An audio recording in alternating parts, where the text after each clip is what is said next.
Hello everyone. Welcome to my YNR 24 spoilers. I hope everyone is having a wonderful day. Before we begin, please hit the subscribe button and give this video a thumbs up. To set Victor Kane up, does Phyllis sell his stolen AI program? According to Monday, October 27th spoilers for The Young and the Restless, Phyllis Summers deceives Victor Newman by telling him that she has something he needs, but he is suspicious. And with good reason. She proposes to sell Kane Ashby the infamous AI program that she stole. To reassure Victor that she is sincere, Phyllis visits the Newman ranch. Phyllis is a thief. When Phyllis informs Victor about her hacker sabotage, he becomes interested. Phyllis thinks they can come to an agreement because she wants something in return. Despite their mistrust of one another, Victor and Phyllis would both be pleased to outdo Kane. Phyllis eventually identifies what she wants in exchange. But will Victor believe she is lying to him and working with Kane? Victor must make a decision. Victor is tempted by Phyllis. Do you believe that Phyllis is portraying Victor, YNR fans? Maybe she wants to stick it to both men by making Victor appear to be the one who stole the program. In another scene, Kane informs Jack Abbott that his AI program that changed his life was stolen. To spill the tea, he pays a special visit to the Abbott residence. Kane gives Diane Jenkins Abbott, Jack's wife, a hard time while she's there.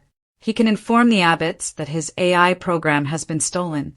When Kane comes to give the news, both Diane and Jack listen with concern. Will they believe him, though? Regardless of how suspicious they are of Kane, Jabot Enterprises must choose their next course of action because they are in danger due to the heist. After Kane's visit, Jack and Diane will have a lot to talk about because whoever has the AI program could target the Abbott family business. What takes place on the CBS soap next? In reference to Phyllis's bold action, we are aware that she stole the program. However, it is still unclear what her actual motivations are. However, YNR teasers suggest that she and Kane might soon advance their relationship.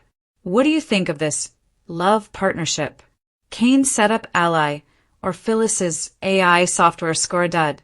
According to spoilers for The Young and the Restless, Phyllis Summers is quite happy with herself. Right in front of her employer, the IT was able to steal Kane Ashby's hazardous AI software. Is this a setup, or did she actually still have the program? This time, what sort of situation has Phyllis gotten herself into? Kane Ashby is a fool to everyone. Fans of The Young and the Restless are reminded by spoilers that in the October 23rd episode, when Kane confronted Phyllis about taking his program, she was nimble. To try to convince him it was someone else, she told him a lot of lies. Since Victor Newman was screaming at the mouth for the software, she actually pointed out that he was probably responsible for the entire situation. In the Friday, October 24th episode, Kane seemed to trust her, but as he was leaving her hotel suite, he called someone and asked them to track Phyllis everywhere. After Kane departed, Phyllis promptly contacted Victor, and it appears that she will present it to the mustache the week of October 27th. Bait and switch. It's quite possible that Phyllis stole Kane's AI program. But what if Kane set everything up? Phyllis is put to the test once more, but this time she fails. It's not difficult to imagine that Phyllis will negotiate a contract with Victor to sell him the AI software, only for the program to vanish into thin air or for Victor to discover it's a scam just before the trade-off. Phyllis will be taken aback since she genuinely thinks the program is authentic, and there will be conflict between her and Kane in addition to the mustache. Given that the show also seems to be hinting at a romance between Phyllis and Kane, what will the aftermath look like? Could Phyllis alter her mind after trying to sell Victor the AI software? Would that alter Kane's opinion of Red? Is Kane's AI program actually stolen by Phyllis? Or is this all a ruse by Aristotle Dumas? Overview: a cybercrime in Genoa City. The elite of Genoa City depends on lies, seduction, and strategy in the dynamic world of The Young and the Restless. However, deception has discovered a new medium in the era of corporate espionage and artificial intelligence: digital warfare. Here comes Phyllis Summers, a lady as shrewd as she is gorgeous, as erratic as she is intelligent. According to rumors circulating the community, she has gone too far by giving Victor Newman access to Kane Ashby's groundbreaking AI software. However, as every Genoa City resident is aware, Phyllis's games are always personal as well as business-related.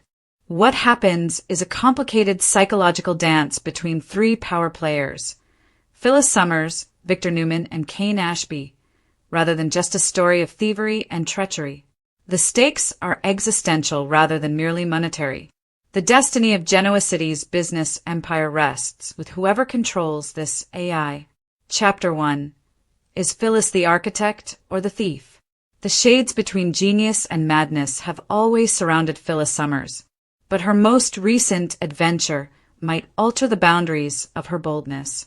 The story starts with rumors that she has stolen Kane Ashby's AI software, an algorithm that is said to be able to forecast human behavioral tendencies, corporate vulnerabilities, and market changes. This is the digital counterpart of a crystal ball. It's more than simply technology. But she is driven by more than simply avarice. For a long time, Phyllis has been angry at the way men like Victor and Kane have disregarded, exploited, and undervalued her. This theft represents a reclaiming of power for her. She is taking charge of her own life, not just adopting Kane's program.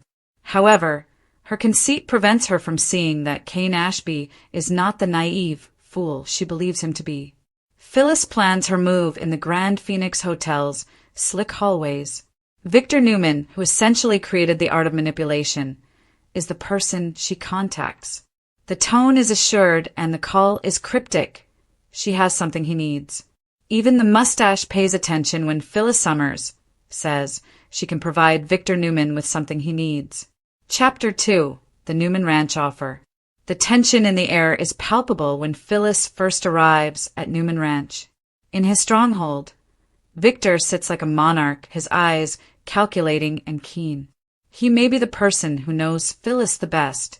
He is aware of her charm, dishonesty, and unwavering drive.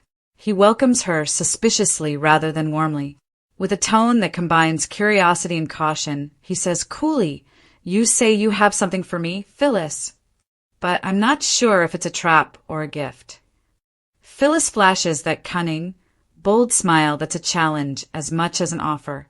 "It might be both," she purrs. A flash drive is slid across his desk by her.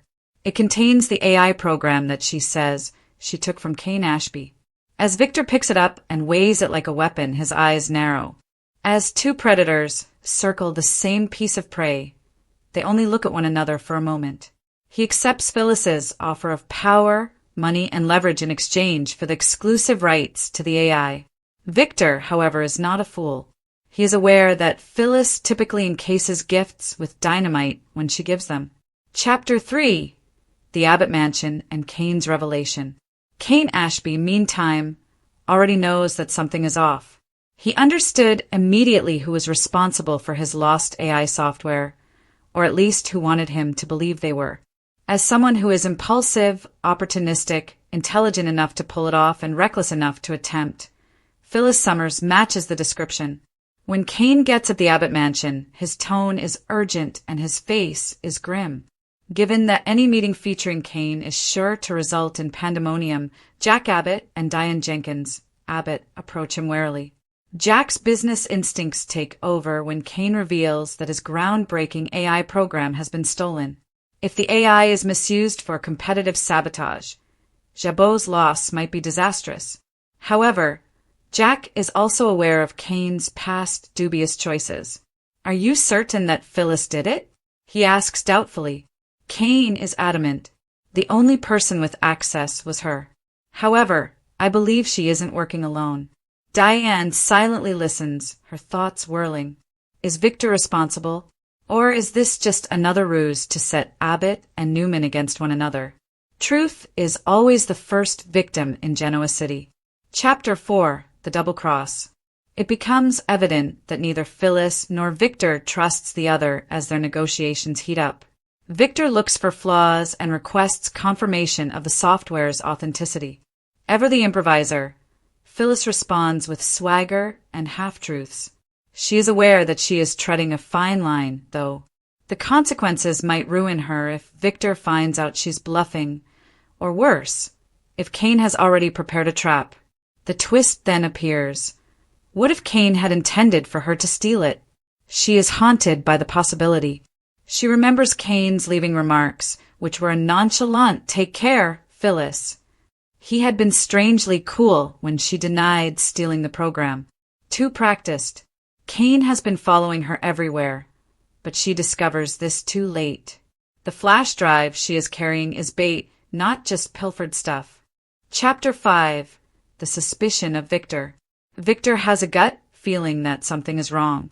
At first look, the data on the flash drive appears to be accurate, but his IT team soon finds discrepancies. Pieces of hidden code, anomalies in encryption. According to one expert, it's almost like the program was designed to be stolen. Victor narrows his gaze. He whispers, "Phyllis Summers believes she can outsmart me." This is not the first time. She is summoned back to the property by him. Her confidence wavers for the first time when she gets there. Victor manipulates her like a master, pretending to be interested while giving her enough reason to be suspicious. Calmly, he states, "I ran a few tests.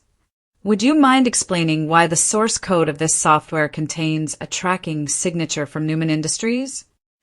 Phyllis blinked. "That isn't feasible." Victor grins and replies, "Oh, I agree. Unless it was all intended to frame me, of course." Chapter 6. The Gambit of Kane. As Kane observes from the shadows, Phyllis tries to retake control. Everything is going according to plan. Victor couldn't resist the lure, and he knew she would fall for it. The program she took was a dummy file containing digital traps intended to reveal corporate criminals, not the actual AI, as neither of them recognized. It's already too late when Phyllis discovers the truth. Kane has evidence of her attempted sale, her reputation is in ruins, and her arrangement with Victor falls through. However, he doesn't turn her in right away. Rather, he addresses her in private with a cool, collected tone. He says, "I gave you a chance. I was hoping you would turn on me. And you did." Cornered, Phyllis lashes out. "You framed me. You took advantage of me." Kane's voice becomes softer. "All I did was give you enough rope to see what you would do." Chapter 7. The Emotional Repercussions. Although Phyllis has experienced shame before, this betrayal is particularly painful. Real pain hides beneath her bluster. One of the few people she believed would see past her plans was Kane. However, she is the antagonist in her own tale once more. Meanwhile, Victor enjoys getting out of the trap. He is upset that he was nearly implicated, but he can't help but respect Phyllis's boldness. Later, he tells Nikki, "She makes me think of myself. The only thing that differs is that I always win." Ever the survivor, Phyllis withdraws to the Grand Phoenix for reorganization. She reenacts every choice, every deception, and every lost chance while she is by herself in her suite. She lets herself feel the consequences of her decisions for once. However, in typical Phyllis fashion, self-pity soon gives way to resolution. Do they believe they can defeat me? She speaks softly to her own mirror. Not just yet. Chapter 8. The Prospect of Salvation or Retaliation. Even though Kane feels justified, he still harbors guilt. Yes, he was smarter than Phyllis, but he also messed with her feelings. The animosity between them is palpable as they recross paths at society. Unquestionably, they have a toxic chemistry that combines attraction, rage, and unresolved business. She tells him, "I should despise you." "Perhaps you do," he answers. But perhaps that's what's so fascinating about this. There are rumors that Kane and Phyllis might soon transform their rivalry into a romantic relationship. A risky relationship based on mistrust and indisputable chemistry. The combination of their cunning and intelligence might make them one of Genoa City's most powerful couples, or its most destructive, if that occurs. Chapter 9. the secret goal of the AI program. There's one more twist, though. The real AI software is more than just a piece of code. The purpose of Kane's construction was to adapt and learn from human behavior.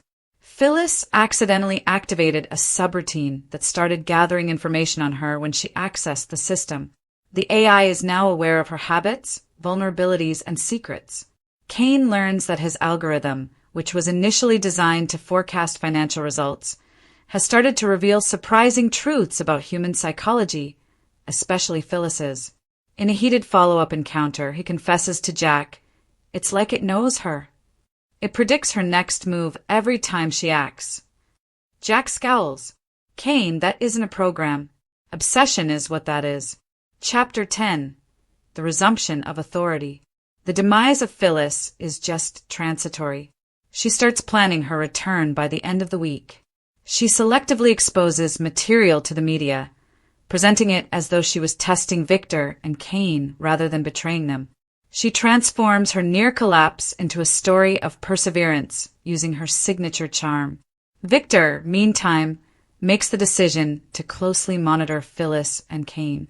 He sees danger as well as opportunity in their developing relationship. He thinks, two liars in love. That is a ticking time bomb right now.